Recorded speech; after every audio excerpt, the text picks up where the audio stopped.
दादा भुसे चांदवडच्या उपोषणानंतर दादा भुसेंनी शब्द दिला की आम्ही शेतकऱ्याचेच पोर आहे, आम्हाला जाणीव आहे आणि मुख्यमंत्री येत आहे उद्या इथं काय ते मराठा साहित्य संमेलन काहीतरी चालू होतं तिथं येत आहे आणि आपण हा विषय घेतो, आपण शिष्टमंडळाला पण घेऊन जाऊ. काय नुसते गाजर दाखवायचेच काम चालू आहे का? सगळे असेच म्हणत्या आम्ही शेतकऱ्यांचे, पण जर रिअल गोष्ट चावळली कोणीच शेतकऱ्यांची नाही. जशी त्याची पोळी भाजून घ्या. त्या दादा भुसेनला सांगितलं असेल जा काहीतरी गाजर दाखवून द्या आणि आंदोलन बंद करून टाका. तसंच झालं नाही तर काय झालं सांगा. आणि विरोधकांचं काम आहे बोलायचं. तिथे शोभा बादशाह आल्या होत्या, तुमचे काय त्यांचं नाव ते भगरे सर आले होते, ज्यांनी त्यांना धारेवर धरायला पाहिजे होतं ना. वरून हे म्हणता की आपले माननीय नेते आले वगैरे आणि आम्ही पण आवाज उठवतो आणि काय चाललंय नेमकं? विरोधकच राहिले नाही. सगळ्यात मूळ गोष्ट शेतकऱ्यांना कोणीच राहिलं नाही. विरोधक असू सत्ताधारी असू सगळे एक होऊन जात्या. शेतकऱ्यांचं मध्ये एकदम पाणी होऊन जातं. काहीच मजा नाही. 7-12 कोरा करा झाला का 2 लाखापर्यंत, ते पण कोणाला झालं 2 लाखापर्यंत? 1 रुपया बसला नाही आम्ही त्याच्यामध्ये. माझ्यावर कर्ज आहे. तुम्हाला क्षेत्र किती? 12 एकर.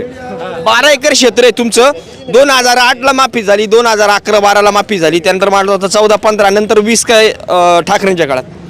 तर तुमचं थकीत कर्ज वगैरे आहे? थकीत कर्ज होतं ना. कधी होतं? मागच्या जे आता झाली ना त्यावेळी 7 लाख रुपये होतं, पण 1.5 लाख रुपयाची त्याने ऑफर ठेवली होती.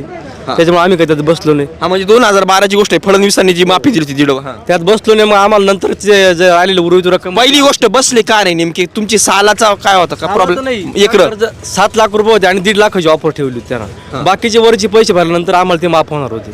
आमचे ते नसल्यामुळे आम्ही ते भरू शकलो नाही. कशाचं कर्ज होते? पीक कर्ज होतं. पीक कर्ज होतं? अच्छा. पीक कर्ज असल्यामुळे त्याची जास्त रक्कम असल्यामुळे आम्हाला ती बाकीची उर्वरित रक्कम घेता आली नाही, जमा करता आली नाही, भरता आली नाही. त्यामुळे तुम्ही आम्ही निळखेडा. बरं, पाणी बिनी तुमच्याकडे कसं आहे? पीक काय असतं? पीक आता डाळिंबाचा बाग आहे, कांदे वगैरे. काय वाटतं सरकार जे अटीला आता पात्र शब्द वापरला, पीक कर्ज वापरला, काय वाटतं तुम्हाला त्याच्याबद्दल? सरसकट कसा शब्द वापरला नाही त्यांनी? सरसकट ती वापरू शकत नाही, कारण सरसकट जर वापरलं त्यांना ते अख्खा भारताचं लोन काढून कर्ज भरण्यात येईल, त्याला तो त्यांच्या बोकंडी लोड येईल आणि शेतकरी त्यांना कसे फसवतील हे त्यांना माहिती. त्याच्यामुळे ते एवढं काही एक विषय साधा रिचार्ज मारायला गेलो तर 12-18% GST कट होतो.